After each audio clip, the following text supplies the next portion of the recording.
Mga kagulat world, ito na marahil ang pinakahinog na sandali para sa isang Pilipino na tahakin ang daan papunta sa pinakamataas na antas ng basketball.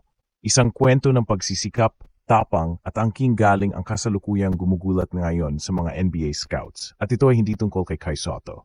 This time, ang atensyon ng mundo ay nakatutok kay Kevin Kuyamba. Ang dating MVP ng UAP, ang pride ng Lasal, at ngayon ay umuugong na pangalan sa Korea at Amerika. Hindi lang siya sumikat sa Gilas.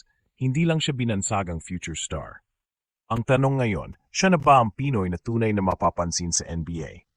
At kung pagbabasehan ang mga ulat, training schedules at kilos ng mga scouts, malinaw ang sagot. Kevin is making his move and the NBA is starting to pay attention. Sa kasalukuyan, si Kevin ay nasa Sacramento, California, pero hindi para magbakasyon. Hindi rin ito simpleng exposure trip. Isa itong deliberate, highly organized training program para sa kanyang NBA dream. Hindi lingid sa kaalaman ng basketball insiders na layunin niya makapasok sa NBA Summer League sa Las Vegas ngayong July. Doon nagkakatotoo ang mga kwentong dati haka-haka lang. Dahil ngayon, si Kevin ay aktwal nagsasanay sa lupa ng NBA sa ilalim ng sistema at guidance ng mga taong konektado sa liga. Sa madaling salita, hindi na siya prospect sa papel.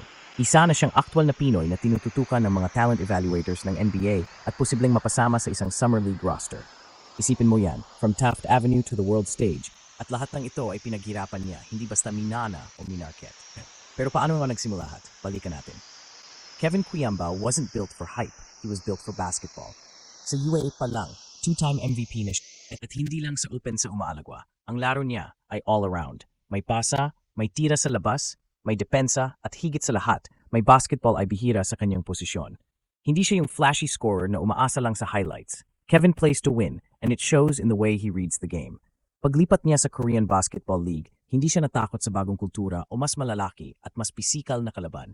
Imbes na matakot, lalong lumakas ang kanyang kumpiyansa. Halos 17 points, mahigit 6 rebounds, halos 4 assists kada laro at lahat ng ito bilang rookie. Doon nagsimula ang buzz. Hindi lang sa Asia, kundi pati na rin sa mga scouts sa US na naghahanap ng next sleeper talent mula sa international scene. At di nagtagal, nagsimula na ring magtanong ang mga scouts. Who is that Pinoy? Isang simpleng tanong na may bigat ng isang buong karera. Sa isang practice session, sa isang scout report, o sa isang closed-door scrimmage, ganoon kadali magsimulang umingay ang pangalan ng isang player. At sa kaso ni Kevin, hindi lang pangalan ang narinig.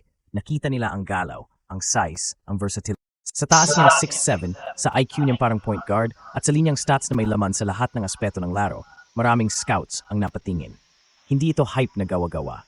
Hindi ito highlight reel lang. Ang tanong ng mga scout ay hindi kung marunong ba siya, kundi why haven't we seen this kid earlier? At ngayon nga, habang abala ang ibang mga Pinoy sa FIBA build-up, si Kevin ay nagsasanay sa Amerika para sa mas malaking laban. Ang NBA Summer League ay hindi biro. Para itong battlefield ng mga gustong makapasok sa liga, full of G-League prospects, international stars, at college standouts. At sa loob ng 5 laro, minsan 3 lang, doon ka huhusgahan. Kung makakapasok siya sa isang team rosters ngayong July, dito siya magkakaroon ng pagkakataong patunayan na kaya niyang sumabay, kaya niyang umangat, at kaya niyang mapansin panalo.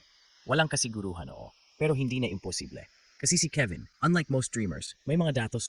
May real game film, may history ng pagiging champion, at may current form mula sa Korea.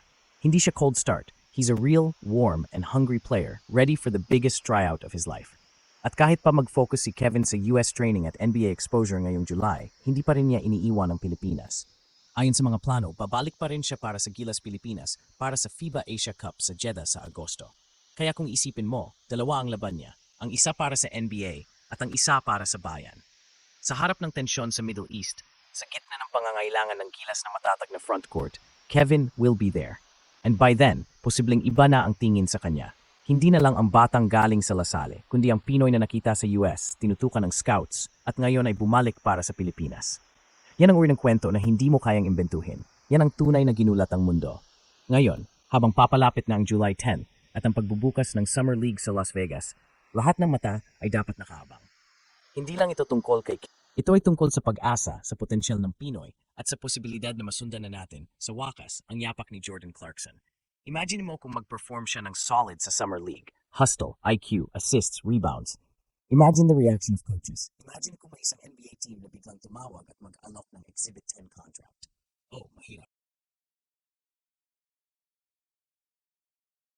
Pero para kay Kevin Kiambao, hindi imposible. Dahil siya mismo ang sumira sa limitasyon na minsan ay kinahon sa atin. He didn't wait. He worked. He moved. He trained. Mga kagulat world, ito ang dapat natin ipagdiwang. Hindi lahat ng araw may isang Pinoy na gumugulat sa NBA level stage. Hindi lahat ng player ay may lakas ng loob na lumabas sa comfort zone, makipagsabayan sa international leagues at pagkatapos ay tumaya sa sarili sa harap ng mga scouts at coaches ng pinakamalaking basketball league sa mundo. Kevin Kiambao is doing just that. At kahit wala pang kasiguraduhan kung saan siya dadalhin ng Summer League, isang bagay ang malinaw, napansin na siya. At kapag napansin ka na, hindi na to basta simula, isa na itong paglalakad patungo sa tuktok. Una sa lahat, malinaw na si Kevin Kiambao ay hindi na lamang pambansang player, isa na siyang international na prospect. Sa kanyang pagsabak sa KBL at ngayon ay aktwal na training sa Sacramento para sa NBA exposure, ipinapakita niya na kaya ng isang homegrown Pinoy talent na mag-transition mula local na dominance patungo sa global relevance. Ang structured at intentional na galaw niya patungo sa NBA Summer League ay hindi gawa-gawa lang na hype. Ito'y produkto ng track record, sistema at mataas na basketball IQ. Hindi ito overnight sensation. Ito ay bunga ng consistent growth at readiness para sa mas malaking entablado. Pangalawa, ang narrative ni Kevin ay lumalaban sa mga dating perception ng mga Pinoy sa NBA dream. Maraming beses nang narinig natin ang salitang, pangarap lang yan. Pero si Kevin ay buhay na ebidensya na hindi lang pangarap kundi posibleng hakbangan ng NBA kung sapat ang disiplina, exposure at tamang suporta. Sa kabila ng hindi katangi-tanging athleticism o taas kumpara sa mga dominanteng NBA bigs, umaangat siya dahil sa modern skill set, playmaking forward, high IQ, versatility at efficient decision-making. In short, he's the kind of player that fits the new breed of NBA system, positionless, smart, and unselfish. Pangatlo, may epekto rin ito sa Gilas Pilipinas at sa future ng Pinoy basketball development. Habang si Kevin ay nagsasanay para sa NBA, hindi niya tinalikuran ang Gilas program. Sa halip, bahagi pa rin siya ng FIBA Asia Cup campaign. Ipinapakita nito ang dual purpose ng kanyang career, maging global player pero manatiling rooted sa bansa. Isa rin itong indirect blueprint para sa ibang kabataang Pinoy athletes.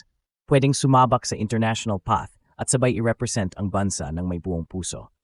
Yung ganitong commitment ay nagbibigay inspirasyon at sistema na pwedeng ulitin ng mga susunod sa kanya. Panghuli, ang momentum ni Kevin ay mahalagang bantayan dahil maaring ito na ang simula ng bagong era ng Pinoy basketball exports.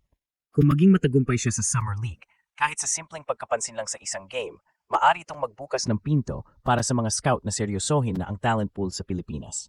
Hindi lang tayo bansa ng guards o naturalized players.